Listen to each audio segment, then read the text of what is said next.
Olá, amigos. É um prazer estar aqui novamente, agradecendo a Joenilda o convite carinhoso para que eu pudesse contribuir com o Lar João Batista nessa tarefa de divulgação do Evangelho. Abraço a todos os frequentadores e a todos que aqui chegarem para compartilharem conosco esse momento de conhecimento, esse momento de estudo, né? Também um pouco de estudo. Quero dizer que as palavras não são minhas, são extraídas da doutrina espírita, da codificação de Kardec, do Evangelho do Nosso Senhor Jesus Cristo, que possamos aproveitar essas lições de alguma maneira. O tema de hoje são os laços de família. Aquilo que é tão importante, o sustentáculo para todos nós. A partir do momento que se criou a família, naquele homem tribal, no homem primitivo, começa a se estabelecer novos laços, nova maneira de se relacionar, por conta da necessidade de proteção dos filhos, das crianças, de proteção da mulher, que trazia a perpetuidade da espécie, a multiplicação deles, para que a tribo pudesse continuar, ter sua continuidade. Foram então estabelecidos esses modelos de família que vão cada vez se aperfeiçoando mais. E a família é isso. Bom, a família no plano físico, ela é esse sistema que é formado por vários subsistemas. O conjugal, que é o marido, a mulher, os cônjuges, né? O pai, a mãe, ou qualquer outro tipo de configuração que hoje a gente possa compreender como possível para que dois seres se unam na ideia de formar uma família, de constituir um lar e de criarem filhos. O sistema parental, que é o sistema que traduz a relação dos pais com os filhos. O sistema filial, que é aquele sistema que trata exatamente da relação entre os irmãos. Os laços de sangue, eles são muito importantes, eles impõem uma força muito grande, que é capaz de promover a solidariedade, inclusive aonde não existia. Por conta disso, sabemos que somos espíritos imortais e que tivemos múltiplas existências, nos relacionamos de formas diversas com tantas pessoas. Essa união dentro de um organismo familiar aqui no planeta, aqui no nosso orbe terrestre, essa força do sangue, essa força, essa solidariedade é capaz de incentivar esse bem-querer, de instaurar pouco a pouco as bases do amor naqueles seres que ali se unem.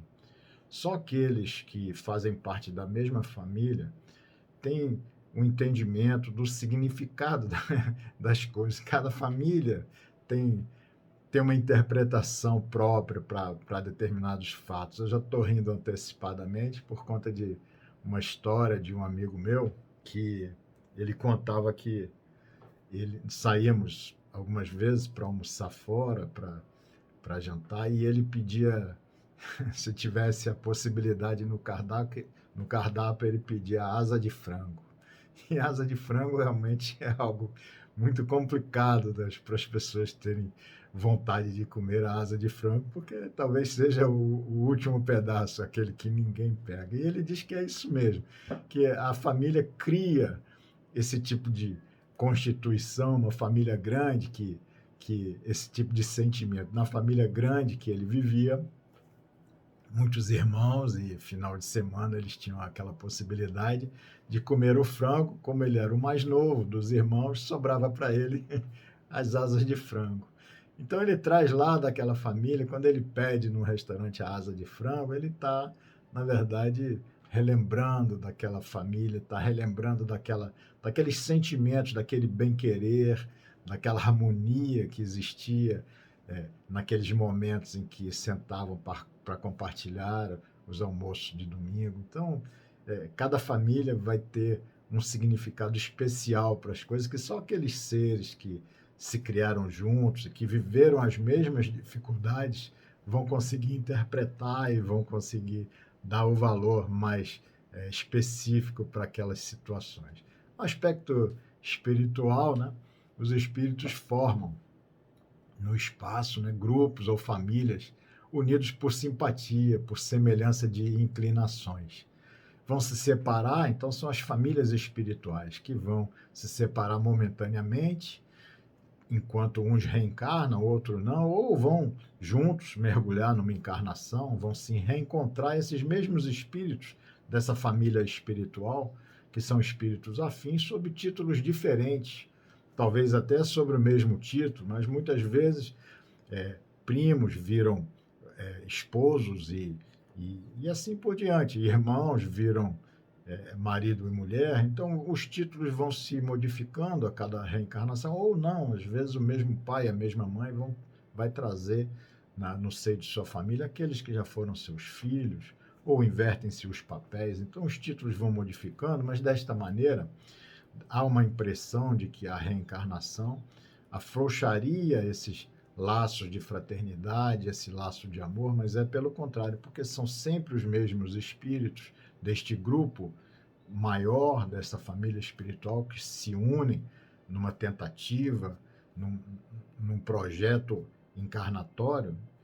Os laços de fraternidade e de amor vão se solidificando, vão se tornando cada vez mais fortes. Então, por exemplo, a mãe de André Luiz, ela vai falar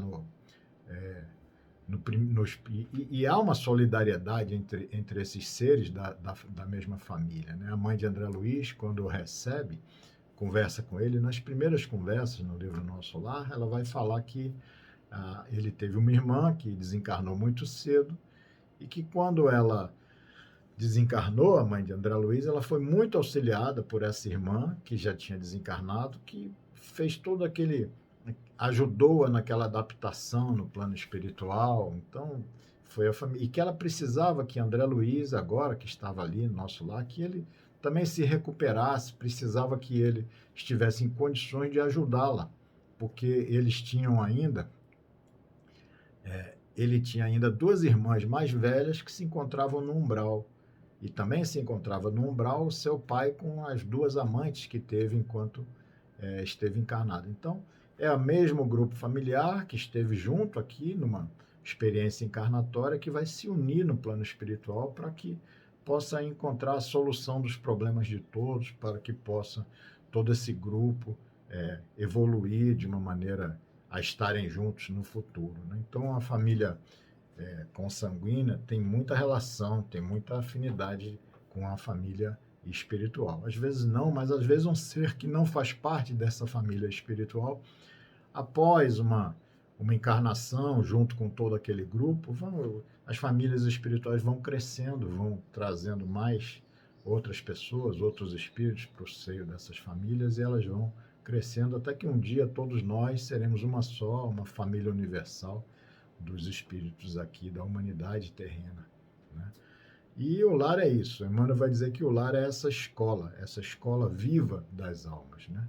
O lar no aspecto espiritual, a gente aprofundando a ideia de lar, Joana de Anjos vai dizer que é esse laboratório das experiências reparadoras, ou seja, aqui no seio das nossas famílias nós vivemos verdadeiramente um laboratório de experiências que visam a reparação das nossas atitudes equivocadas do passado. A família é o centro essencial desses nossos reflexos, porque se temos produzimos reflexos agradáveis, o pretérito nos devolve. Se por acaso produzimos reflexos desagradáveis lá no pretérito, ele vai nos devolver aqui no presente também os mesmos reflexos desagradáveis, de alegria ou de elevação, ou conturbado ou infeliz. Então, se os reflexos do passado foram agradáveis, se solidificamos amizades, boas relações, fraternidade, vamos ter lá no pretérito, vamos ter aqui no presente esses reflexos devolvidos sob a forma de alegria e de elevação. Se tivemos relações desagradáveis, relações de desconfiança, de traições, de dificuldades, lá no pretérito vai nos devolver aqui no presente sob a forma de relações às vezes conturbadas e infelizes. Cabe a cada um de nós analisar, fazer essa análise do que nós estamos recebendo de volta, que semeamos no pretérito e que estamos aqui no presente colhendo, com o papel nosso agora de harmonizar, de transformar, de conformar, de solidificar essas ideias. Nós temos muitos exemplos na literatura espírita, essa literatura de André Luiz, já falei várias vezes, os livros que André Luiz conseguiu produzir nessa série A Vida no Mundo Espiritual, pela psicografia de Francisco Cândido Xavier, são de um conteúdo, de uma iluminação, de uma possibilidade de compreensão, de iluminação, de entendimento para todos nós de como que funciona a vida, de como que funcionam as relações do espírito imortal. E aí cada livro vai trazer sempre uma lição para nós em diversos aspectos diferentes. Lições científicas, lições filosóficas, lições pessoais, familiares, exemplos que a gente pode trazer para a nossa vida, para a nossa existência. Por exemplo, a reencarnação de Dona Laura, no livro Nosso Lar, Dona Laura, ela vai fazer um programa de reencarnação para viver como esposa do pai de André Luiz, que se encontrava no umbral com as duas amantes. Ela vai fazer uma programação de uma reencarnação para viver como esposa do pai de André Luiz e receber aquelas moças que estavam retendo ele no umbral, recebê-las como filhas para poder auxiliar os três numa nova oportunidade. Imaginem aquelas amantes que estavam retendo o pai de André Luiz no umbral, viriam como filhas dele numa nova encarnação. Imagina que tipo de relação difícil que não teriam essas filhas com este pai, que tipo de dificuldade que encontrariam. E Dona Laura a mãe de André Luiz, vai se colocar como verdadeiro espírito evoluído, elevado, com exemplo de fraternidade, que vai receber o marido que a tinha traído durante toda uma encarnação, vai recebê-lo, dando uma nova oportunidade para que eles possam viver como marido e mulher, e vai receber aquelas que foram suas amantes como filhos, para que pudesse reeducar aqueles espíritos. Nós temos a reencarnação de Segismundo também, no outro livro, onde vai dizer que ele assassinou Adelino numa encarnação anterior, com o objetivo de ficar com Raquel, que era a esposa de Adelino.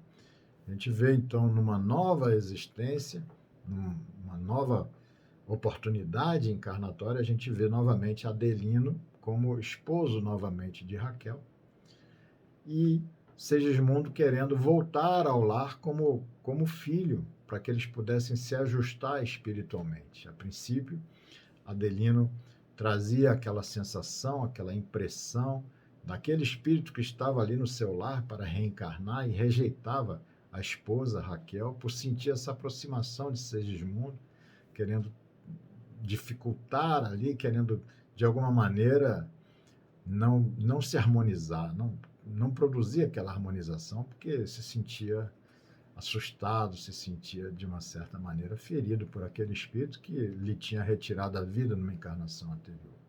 Então são diversas oportunidades que nós temos que encarar essa nossa existência atual como dentro do seio da nossa família, como essa enorme oportunidade que é a reencarnação e que Deus nos oferece para essa harmonização, para esse ajuste que nós fazemos. Silas, no livro Ação e Reação, estava 50 anos trabalhando no umbral para buscar aquela que tinha sido a segunda esposa de seu pai, para que pudessem encontrá-la, porque ele havia influenciado para que ela se suicidasse.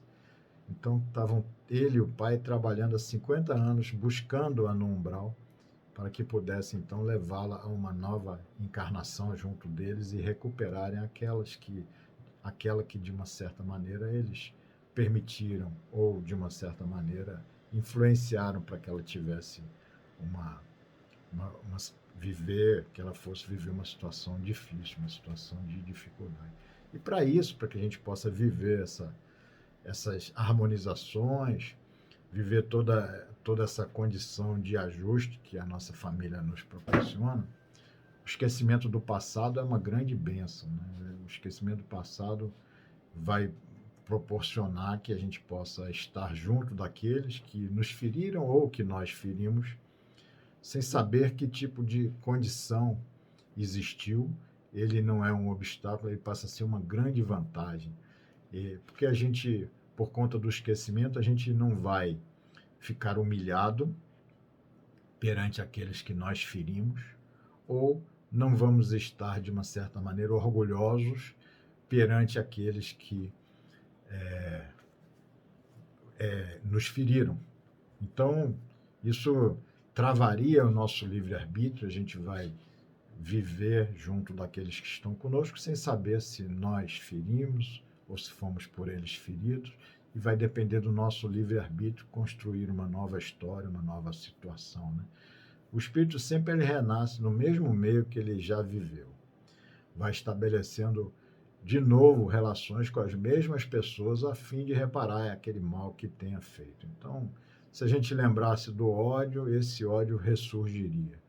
Se a gente lembrasse das ofensas, a gente se sentiria humilhado, né, frente àqueles. Então, o esquecimento passado é fundamental para que a gente possa aproveitar tudo isso. A gente vê no livro Os Mensageiros, e os espíritos tratam, evoluídos tratam dos outros, de todos nós que ainda precisamos crescer muito, com tanto carinho, com tanta,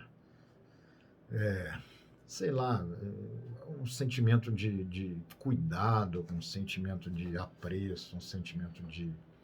Como se nós fôssemos verdadeiras crianças, espíritos muito infantis, como se fôssemos crianças de 5 anos de idade. Eles vão ali tratando, cuidando. A gente vê no livro Os Mensageiros que Paulo tinha agredido e ferido Ismalha e Alfredo, e a gente vê que eles estavam providenciando a reencarnação de Paulo para que ele tivesse uma nova oportunidade, e tinham que providenciar antes que ele recuperasse toda a memória dele, para que ele não se sentisse humilhado frente àqueles que ele feriu. Então, é muito cuidado que os espíritos têm conosco.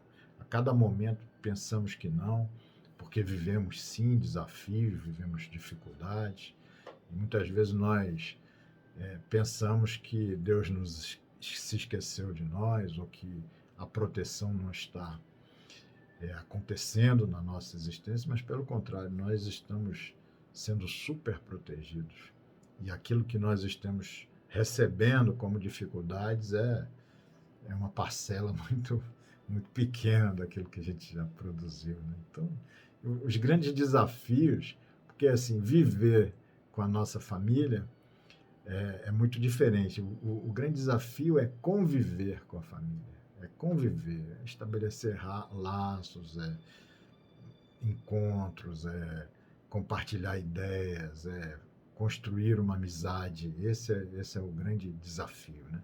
Porque a gente vive hoje uma crise de inversão de valores muito grande, onde há uma corrida desesperada pelo material, e isso produz muitas vezes uma desagregação familiar, enquanto que o valor maior é exatamente a amizade que a gente possa constituir com aqueles que são nossos entes familiares, né? Porque muitas vezes surgem conflitos, mágoas, ressentimentos, essa falta de diálogo, e tudo por conta da nossa imaturidade psicológica. Então, nós temos que crescer do ponto de vista psicológico e espiritual, compreendendo que não nos leva a nada cultivar os conflitos, e temos que superá-los. Não nos leva a nada guardar mágoas ou ressentimentos. Temos que transformar esses sentimentos em amizade, em fraternidade, em amor. Esse é o grande desafio, né? Porque se a gente não aproveitar esse momento, no Livro dos Espíritos tem uma questão que vai dizer que o afrouxamento dos laços de família produz o recrudescimento do egoísmo, ou seja, na medida em que a gente não estabelece, ou não vivencia, ou não faz com que os laços de família sejam firmes, sejam de grande fraternidade, de divisão de tarefas, de divisão de oportunidades também. E estamos aqui para sustentar todo esse grupo. A família tem esse papel de sustentar uns aos outros. Então, se a gente não fizer esse papel de, dentro da nossa família, estarmos uns sustentando, uns auxiliando os outros, esse afrouxamento dos laços de família vai produzir a intensificação, o recrudescimento do egoísmo. Todo mundo vai passar a ser egoísta e pensar só em si, só na sua vida. Tem um livro que se chama Biologia da Crença, isso é fundamental, de Bruce Lipton, e ele vai dizer que a gente acredita em muitas coisas, em algumas crenças que nos desvalorizam. Mas ele vai dizer uma coisa muito interessante, ele vai dizer que a criança, até os 7 anos, ela tem a sua mente vibrando num tipo de vibração que ele chama teta. E essa vibração teta é aquela mesma vibração da hipnose, em que as pessoas, de uma certa maneira, se colocam sob a condição de ser influenciado hipnoticamente. Então, essa vibração teta faz com que as crianças, no seio da família, possam ser influenciadas pelo comportamento de toda a família. Então, os pais, os mais velhos, têm uma função muito importante, que é, de uma certa maneira, produzir o exemplo para que aquela criança possa alterar aqueles reflexos que ela vem trazendo do seu passado espiritual. Ali, naquele processo de criação, quase que um processo hipnótico, um processo de absorção de novas ideias, absorção dos exemplos que ali são colocados, a criança vai tendo essa possibilidade de fazer uma modificação nos seus próprios reflexos. Na questão 383 do Livro dos Espíritos, vem reforçar essa ideia também. Vai perguntar qual é a utilidade da infância. E a resposta é exatamente essa, que as crianças estão mais acessíveis às impressões que ela recebe. E isso pode ajudar o seu adiantamento. Então, é a mesma ideia do Livro dos Espíritos, do livro Biologia da Crença, do Bruce Lipton, que é um cientista também. E a ciência vem trazendo para nós ideias que são congruentes com as ideias espíritas, que se a gente cabe-nos sempre refletir. A reflexão é muito importante. A reflexão é fundamental para o nosso crescimento espiritual, porque nós, naturalmente, nós agimos de forma irrefletida, sem refletir, de forma automática. E o que define esse nosso automatismo? O nosso passado espiritual. Então, se a gente, no passado espiritual, a gente tinha reflexos automáticos, a gente construiu dentro de nós reflexos automáticos que são negativos, e a gente não reflete de que maneira que a gente está reagindo, de que maneira que a gente está sendo impactado pelas situações, e vamos no automático, nós não estamos crescendo, nós estamos repetindo o reflexo do passado, sem produzir uma nova maneira novos reflexos dentro de nós, novos hábitos, porque os hábitos são exatamente a consolidação desses reflexos. Então, a gente, pelo pensamento, pela reflexão, a gente vai começar, então, a fazer de forma diferente. Fazendo de forma diferente, a gente vai construindo, então, novos reflexos no nosso ser, até um ponto em que esse reflexo passa a ser um automatismo também. E aí é o automatismo do bem, que a gente, pela reflexão, vai tentar construir na nossa mente. E muitas vezes as crenças que o Bruce Lipton vai dizer que as crenças que nós absorvemos da mídia, do mundo à nossa volta, são tóxicas. São tóxicas, e os programas subconscientes, pilotos automáticos que controlam o nosso comportamento, da nossa vida, são absorvidos a partir dessas crenças, a partir da influência de tudo aquilo que está à nossa volta e dos reflexos que nós já trazemos, né?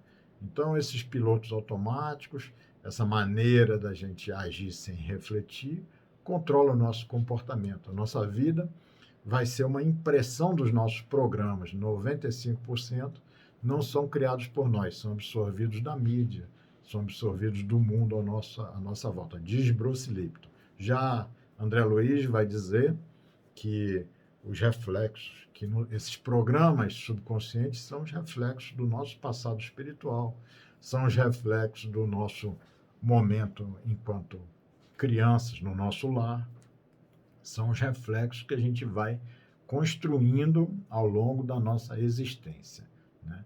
E então o nosso pensamento ele vai de uma certa maneira criar a vida que nós temos e cria em função daquilo que nós interiorizamos a partir desses reflexos, né?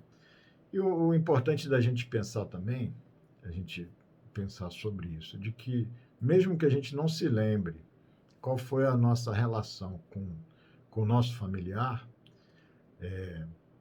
não importa a gente saber o que fez sofrer para espiar enquanto a gente está aqui hoje. Não importa. Importa que a gente possa solucionar.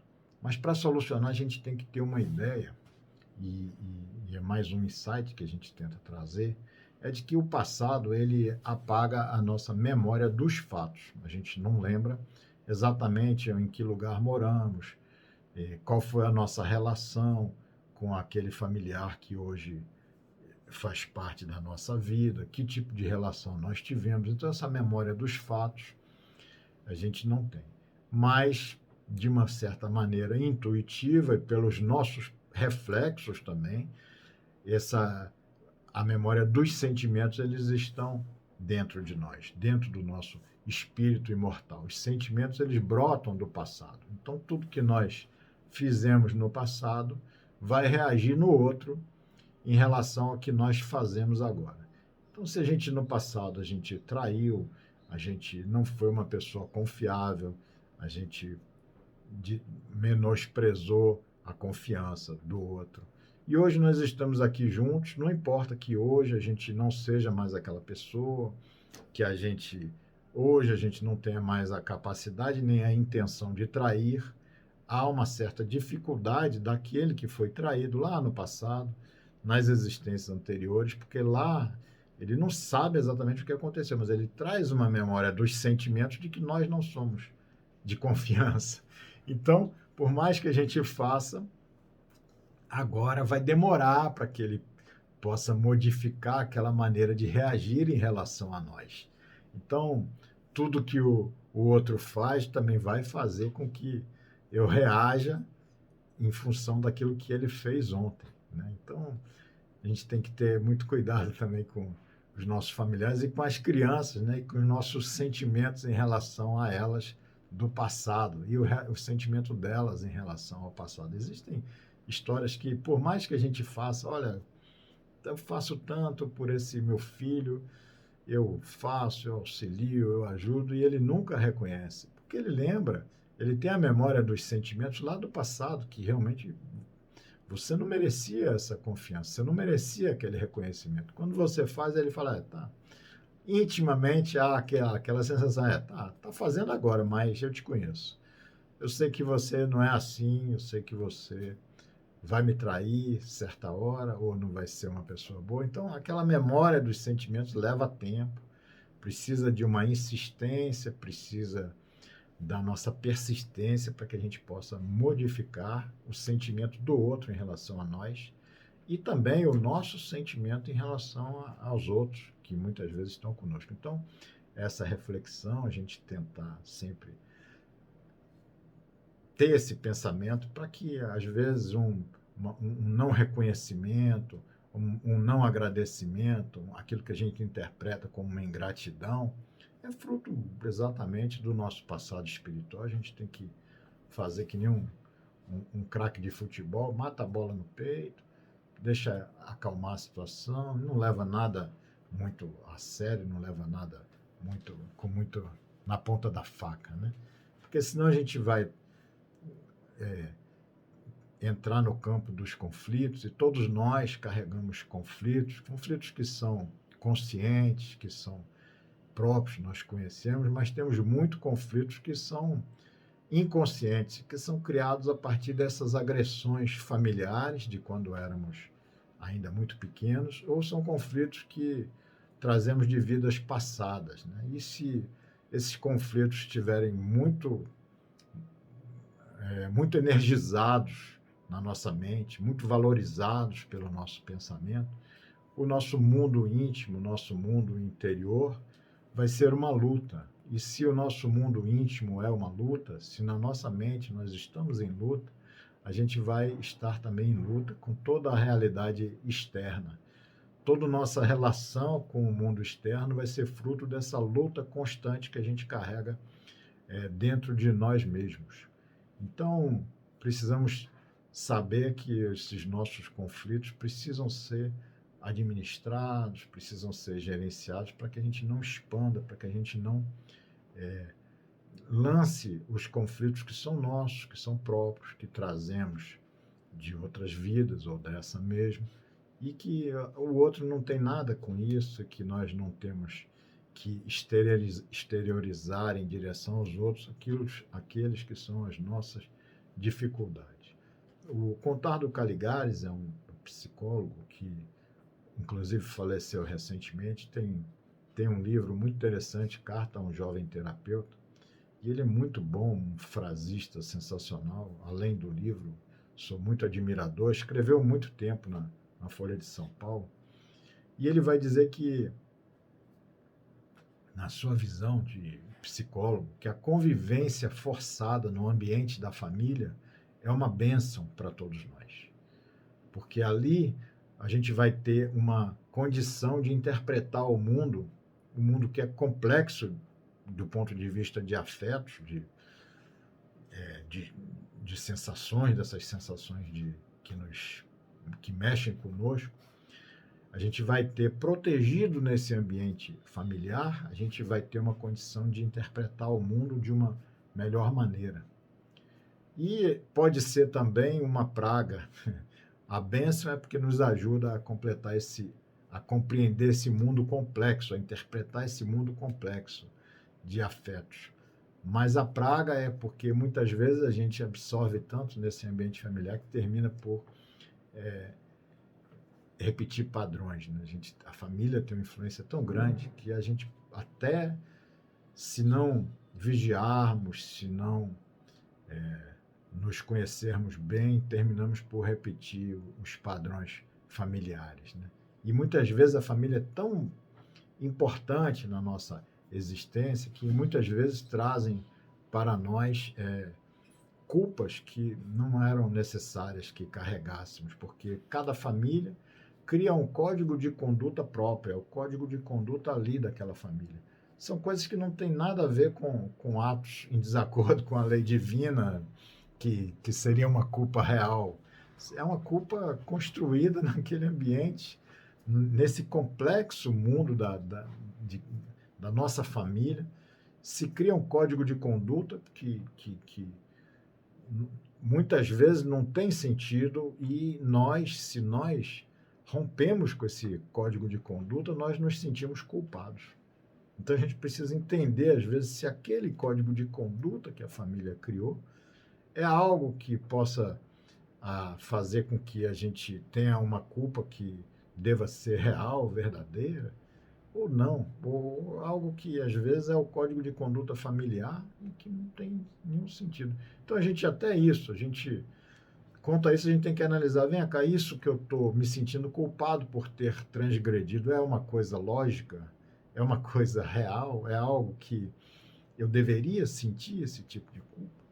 E se, mesmo que seja, a gente sempre tem que trabalhar a culpa no sentido de que ela não pode nos paralisar, a gente tem que identificar qualquer tipo de erro e fazer um caminho para a reparação daquilo que a gente tenha errado, sempre com a ideia de que se a gente errou é porque a gente não tinha a mesma consciência, o mesmo conhecimento e a mesma experiência que nós temos hoje.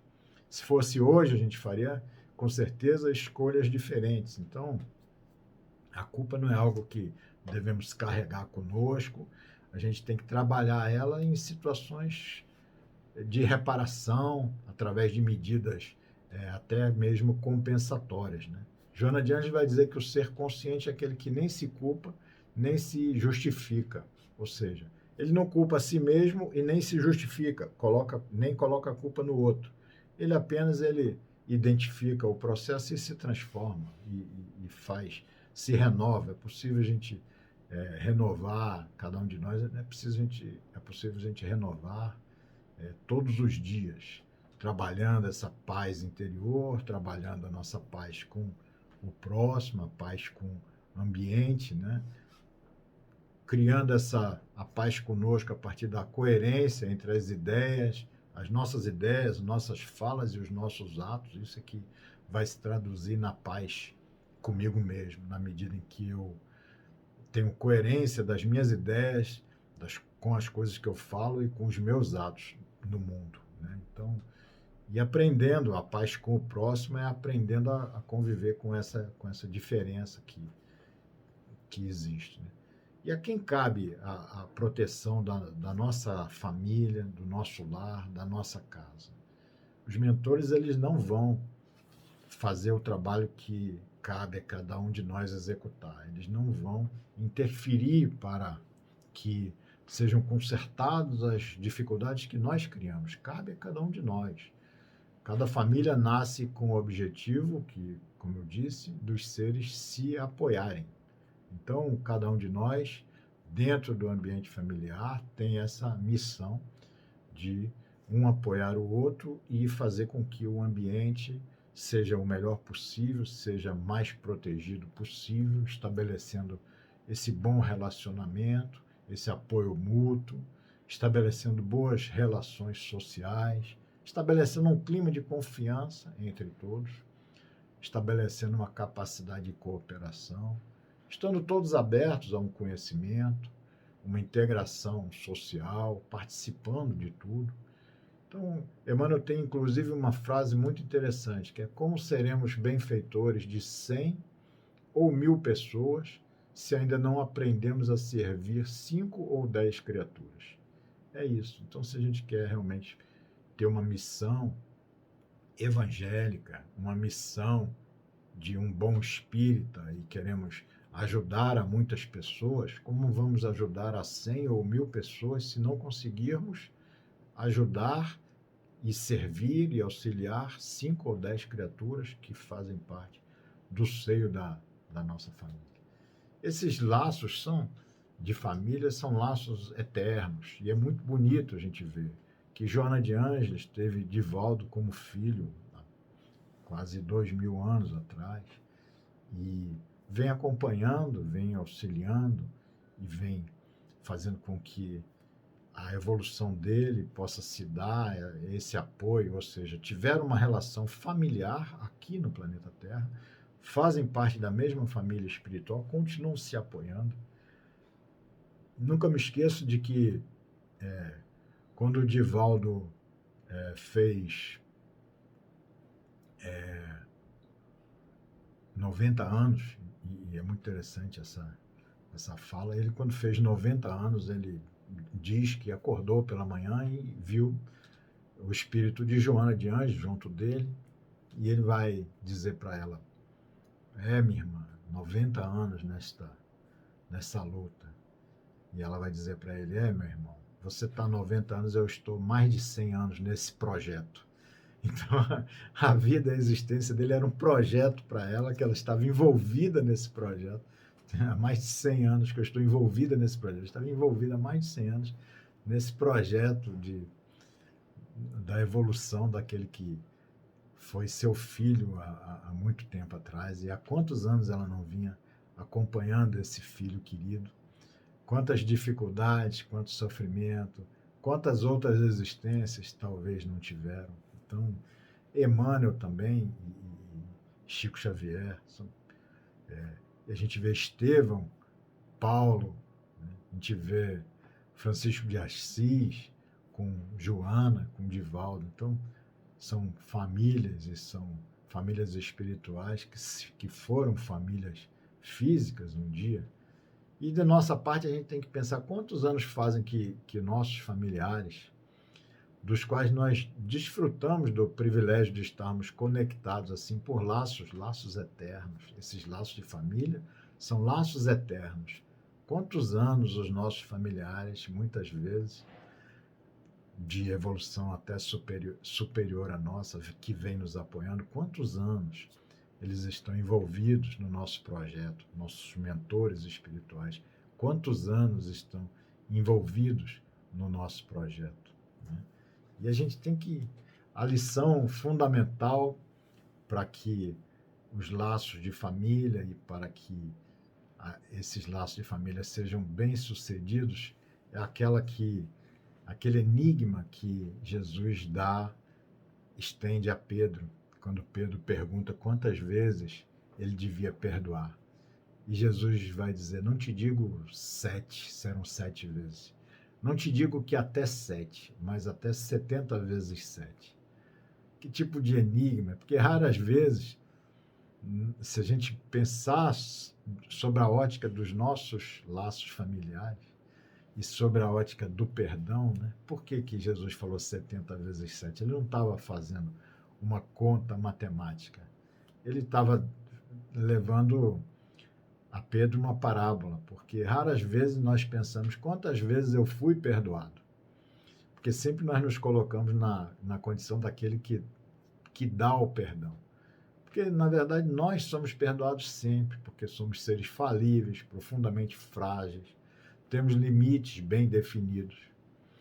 E até quantas vezes eu vou pecar, então, contra meu irmão, e ele me perdoará? Se for sobre essa ótica, não de que eu ofereça o perdão, mas de que eu receba o perdão. Sobre essa ótica, já muda a ideia das 7 vezes, ou até das 7 vezes 7.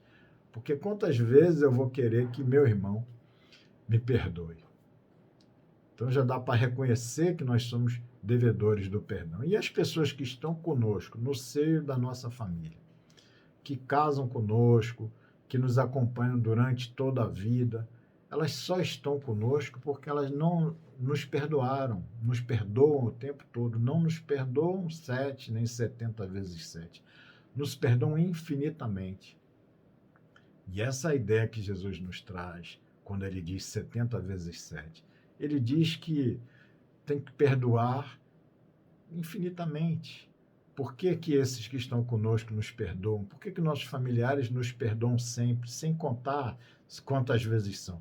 Simplesmente porque eles nos amam. É essa a ideia que Jesus nos traz. Porque quando nós amarmos, nós então perdoaremos sem limites. Então Jesus diz, perdoa 70 vezes 7. Pedro, quando você amar, não farás mais essa conta. A matemática não mais terá importância. Perdoarás sem limite. Então, essa é a ideia que a gente vem trazer sobre esses laços eternos, sobre essa grande oportunidade que nós temos de amparo mútuo, de apoio mútuo, para sairmos todos vitoriosos. Que Jesus nos abençoe. Muito obrigado pela oportunidade. Grande abraço a todos.